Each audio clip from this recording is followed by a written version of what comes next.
there, my name is Steve Gerhardt and this is the Otaku Observer. Thank you so much for stopping by and watching this week's video. This channel is about all sorts of fandom, whether it be anime, sci-fi, gaming, music, whatever. If it's a fandom, well, I'll probably talk about it. So this week we're going to talk about a science fiction novel that I like and I have read multiple times and I've had multiple copies over the years. It came out in about, I want to say 1986. Is written by a very well-known sci-fi author. I'm going to mention a name for those of you who are already into sci-fi will know exactly who I'm talking about. It is Arthur C. Clarke.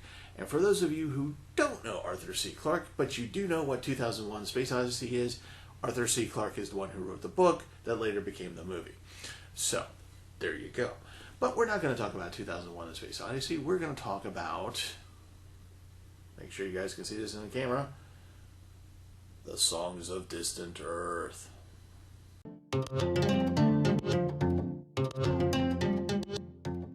Earth gets destroyed. Yeah. Sun goes nova sooner than everyone thought it would, and mankind can no longer live in the solar system.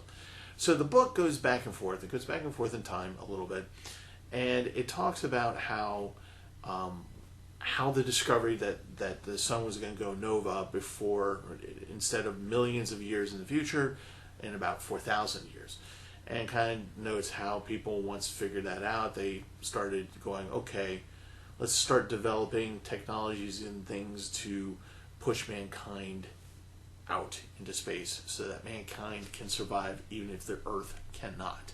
So it talks a lot about like seed ships, and talks about hibernation and things like that.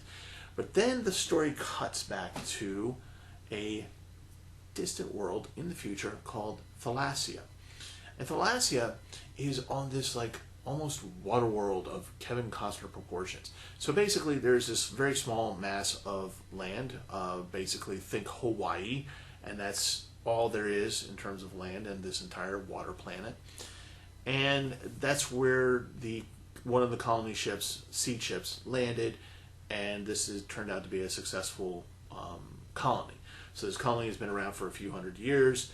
They lost contact with Earth when one of the volcanoes erupted and destroyed the radio antenna, and they just never bothered to repair it.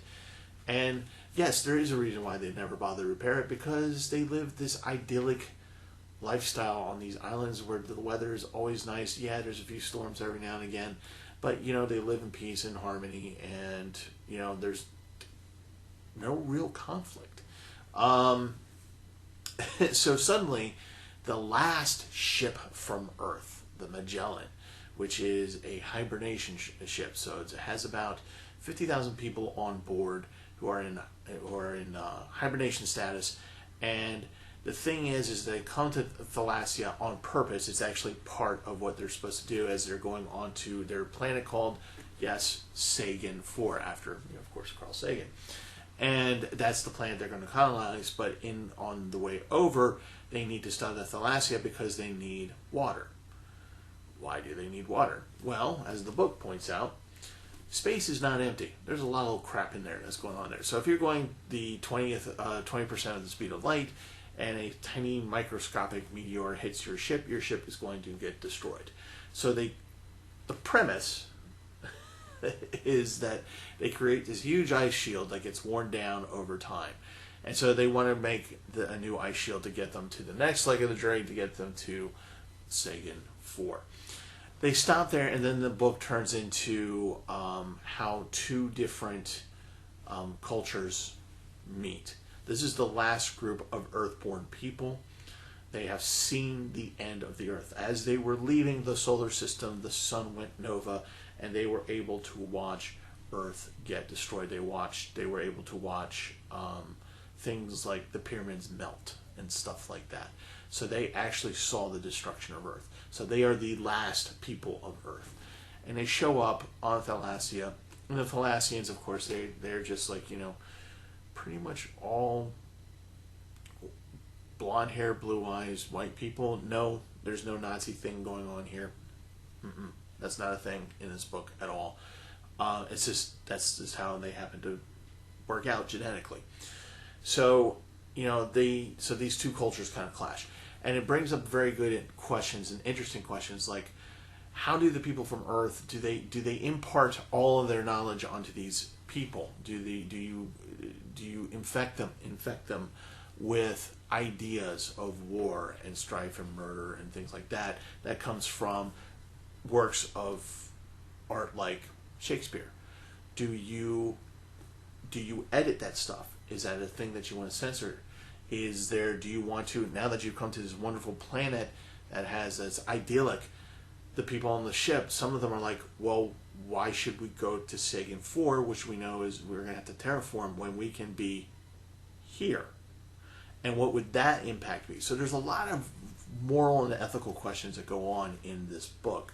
That's very interesting. This is not a hard science book, by the way. And for those of you who are wondering what hard science is, it's basically the idea that you make a fictional work that's based on some level of real physics, of real science. And yeah, you're going to have to extrapolate some things, but there's rules involved. This is not really kind of that. It scratches the surface a little bit, talking about some logistics, but that's really about it. So this is a very interesting book. It's an easy read.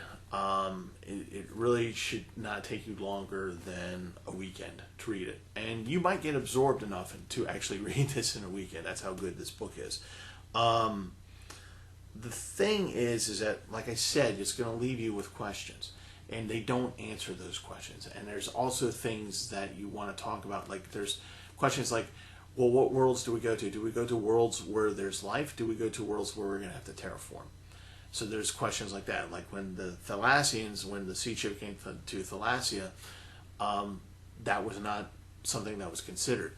So there is a certain marine species of life that is kind of developing under their noses, and they didn't realize it.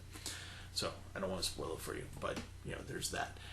And there's also the very interesting concept of the Lord of the Last Days, whereas as in the book it points out, there's population control, so that there's not hundreds of millions and billions of people on the earth. There's maybe a few million, and that's it.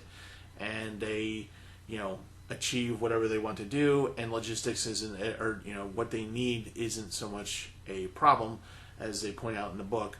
If you need 100 tons of gold, it's not a matter of whether or not you can afford the gold. You're going to get the gold. It's just the logistics of how to get it from A to B.